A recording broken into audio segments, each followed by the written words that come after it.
ధూళినైన నన్ను దూతగా నిలిపావు. ఎన్నికలేని నన్ను ఏలికగా చేశావు. ధూళినైన నన్ను దూతగా నిలిపావు. ఎన్నికలేని నన్ను ఏలికగా చేశావు. భూమి విరిగి ఫలమిచ్చెను, మేఘమిరిగి వర్షమొచ్చెను. రొట్టె విరిగి వృద్ధి చెందెను, నన్ను విరిచి వాడుకోమయ్యా.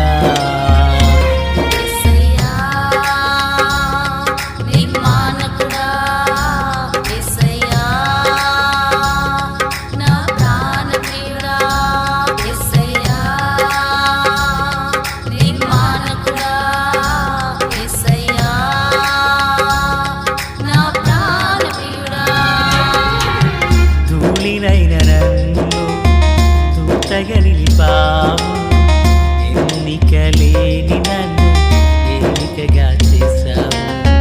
ధూళినైన నన్ను దూతగా నిలిపావు. ఎన్నికలేని నన్ను ఏలికగా చేశావు. ప్రభువైనటువంటి యేసుక్రీస్తు వారి పరిశుద్ధమైన నామంలో తండ్రి అయిన దేవాది దేవునికి నిత్యము స్తుతియు స్తోత్రములు, మహిమయు ఘనతయు ప్రభావములు యుగయుగములు ప్రభువునకే చెల్లునుగాక. ఆత్మీయులారా, బాగున్నారు కదా? నేటి దినాన రాజమండ్రి ప్రాంతమందు శ్రీకృష్ణ పట్టణములో ఒక ఉజ్జీవ మహాసభలు జరుగుచున్నాయి. ఈ రాత్రి అక్కడ దేవుని నామం పేరట ప్రభువు మాటలు ప్రకటించుటకు గాను ప్రభు అవకాశం ఇచ్చి ఉన్నారు. ప్రయాణం కొరకు అలాగనే అక్కడ ప్రభు యొక్క మాటలు ప్రభు నామ మహిమార్థమే ప్రకటించబడలాగిన మీ ప్రార్థనల యందు జ్ఞాపకం ఉంచుకునవలనని ప్రభువు పేరట మనవి చేస్తున్నాను. సంతోషం. నేటి దినాన వాక్య ధ్యానం కొరకిన భాగము సంఖ్యాకాండము 21వ అధ్యాయము 4వ వచనం మొదలుకొని ప్రియులారా 9 వరకున్న వచనాలను మనము ధ్యానం చేయబోచున్నాం. 9వ వచనం. కాబట్టి మోషే ఇత్తడి సర్పం ఒకటి చేయించి స్తంభము మీద దాన్ని పెట్టెను. అప్పుడు సర్పపు కాటు తినిన ప్రతివాడు ఆ ఇత్తడి సర్పమును నిదానించి చూచినందున బ్రతికెను. ప్రార్థన. మహాపరిశుద్ధుడా, ప్రేమగల తండ్రి, కృపగలిగిన దేవ, వందనాలు, కృతజ్ఞత, స్తుతులు, స్తోత్రాలు చెల్లిస్తున్నాం. అపారమైనటువంటి మీ ప్రేమ, దయ, కృప, వాత్సల్యతను బట్టి వందనాలు. చదవబడిన మాటలు మీవి, వినుచున్న వారందరూ మీ వారు. మీ దాసుడనైన నన్ను సంపూర్ణముగా మరుగు చేసి మీ దైవ స్వరమును వినిపింపచేయమని, మహిమ పొందుమని యేసయ్య మహోన్నతమైన నామంలోనికి ప్రార్థించిన మనవులన్నీ పొందియున్నామని నమ్ముచున్నాము మా పరమ తండ్రి. ఆమేన్. ప్రియులారా, బాగున్నారు కదా? ఈ చదవబడినటువంటి వాక్య భాగంలో ఇశ్రాయేలు ప్రజలు అతారీము మార్గమున వచ్చిన సమయాన వారు ఏదోము దేశాన్ని చుట్టిపోవాలనని వారు హోరు కొండ నుండి ఎర్ర సముద్ర మార్గముగా వారు సాగి వెళుచున్న ఆ క్రమంలో వారికి మార్గ ఆయాసము చేత వారి ప్రాణాలు సొమ్మసిల్లాయి. తత్ఫలితంగా వాళ్ళు దేవునికి, మోషేకు విరోధంగా మాట్లాడడం మొదలుపెట్టారు. వారు ఎలాగున్న దేవునికి, మోషేకు విరోధంగా మాట్లాడిన ఆ కారణాన దేవుడు వారి మధ్యలోకి తాపకరమైనటువంటి పాములను పంపారు. తత్ఫలితంగా అవి ప్రజల్లోకి వెళ్ళి వారిని కరువగా ఇశ్రాయేలులో అనేక మంది చనిపోయారు. కాబట్టి ప్రజలు మోషే యొద్దకు వచ్చి, మేము దేవునికి నీకు విరోధంగా మాట్లాడి పాపం చేశాము. యెహోవా మా మధ్య నుండి సర్పములను తొలగించినట్లు మా కొరకు ప్రార్థన చేయడని మోషే దగ్గర విన్నపం చేశారు. అప్పుడు మోషే ప్రజల కొరకు ప్రార్థన చేయగా ఆ తాపకరమైన సర్పము వంటి ఆ ప్రతిమ ఒకటి చేయించి స్తంభం మీద పెట్టండి, అప్పుడు కరవబడినటువంటి అనగా పాము కాటుకు, సర్పపు కాటుకు గురైన ప్రతివాడు ఇత్తడి సర్పము వైపు చూచి ఆ కొరవూపురితో ఉన్నవాడు తప్పక దాని యందు నిదానించి చూచుట వలన అతడు బ్రతుకుతాడని ప్రభు చెప్పారు. పిల్లరా, ఈ మాటలు అర్థమైనాయి కదా. తాపకరమైన పాముల చేత కరవబడినటువంటి ప్రజలు అప్పటికి అనేకం చనిపోయారు.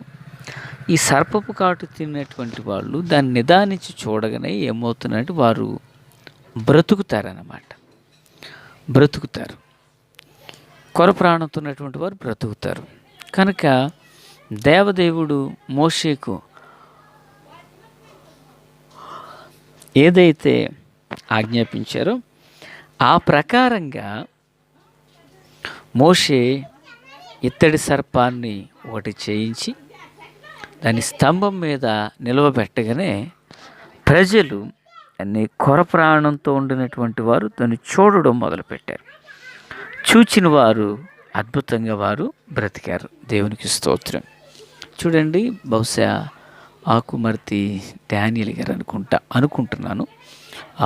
ఏమని రాసి, అది ఇత్తడి సర్పము వలె పైకెత్తబడినావు, నిన్ను చూచిన వారు ఆనాడు బ్రతికారు. ఒక పాట కూడా, విడువని దేవుడు నీవే అనే పాట అద్భుతంగా వారు స్వరకల్పన చేసి పాడినట్లున్నారు.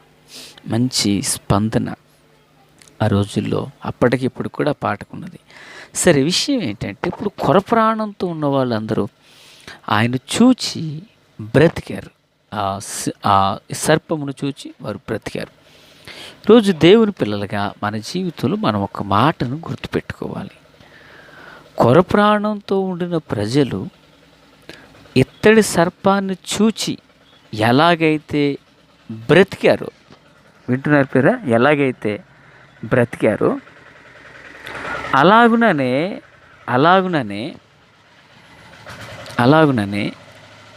ప్రభువు మన కొరకు, మన పాపాల కొరకు, మన రక్షణార్థమై ఆయన తను కలువరి శిలువలో తన ప్రాణాన్ని బలియాగముగా అర్పించారు. తన ప్రాణాన్ని బలియాగముగా అర్పించిన కారణం చేత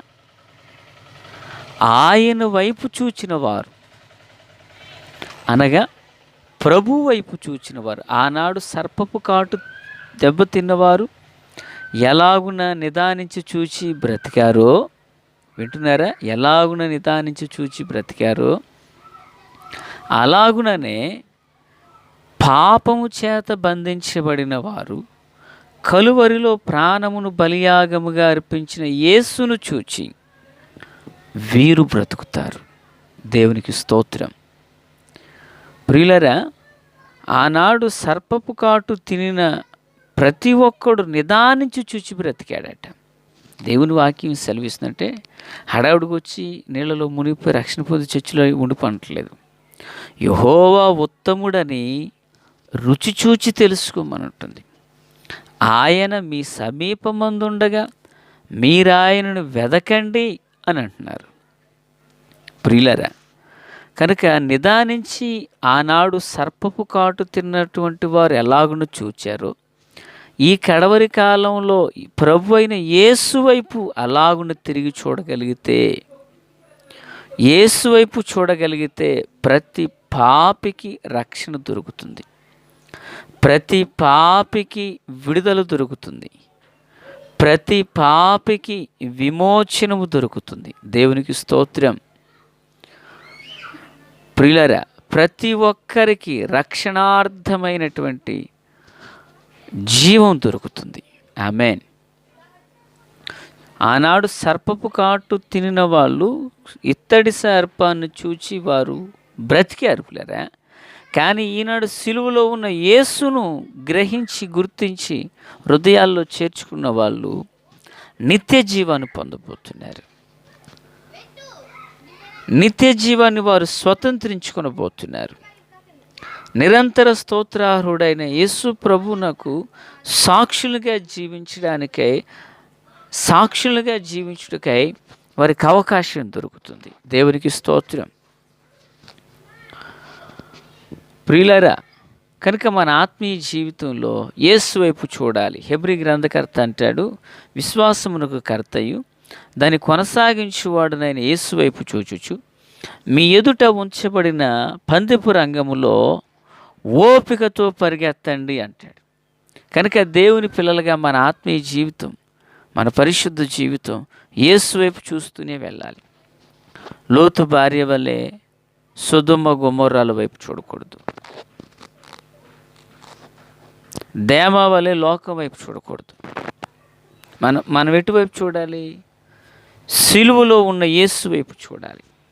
ఎందుకు ఈ మనిషి అంత ఇలాగున బలియాగమయ్యారు?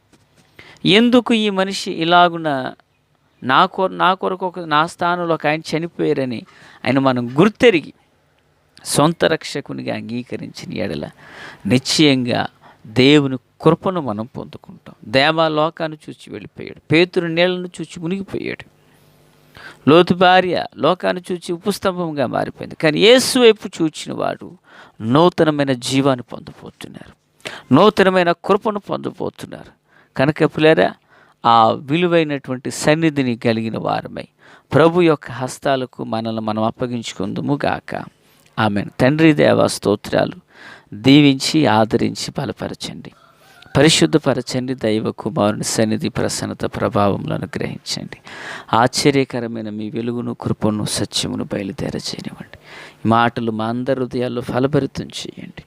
నీతి సూర్యుని యొక్క ముఖకాంతి మా అందరి మీద ప్రకాశింపచేయమని యేసయ్య మహోన్నతమైన నామములోనికి ప్రార్థించిన మనవులన్నీ పొందియున్నామని నమ్ముచున్నాము మా పరమ తండ్రి. ఆమెన్. Praise the lord.